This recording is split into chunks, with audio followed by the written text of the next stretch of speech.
ازاي تحدد ان السعر اللي قدامك مناسب؟ للوحدة اه. ببص على مشاريع المشابهة للمكان، وبشوف الوحدة أنا بستلمها إيه، بستلمها نص تشطيب ولا بستلمها كاملة التشطيب ولا كورنشال. ده برضو بيأثر معايا في تحديد إن الوحدة دي سعرها مناسب ولا لأ. طب لما تيجي تختار وحدة، ايه اكتر حاجة بتشوفها وبتركز عليها؟ الموقع بتاع الوحدة، التقسيمة بتاع الوحدة.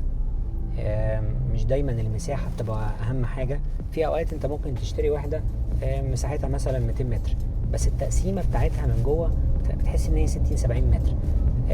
فالتقسيم، الشكل الأوض والبرايفسي بتاعها في الأوض دي بيفرق معايا كتير جدا.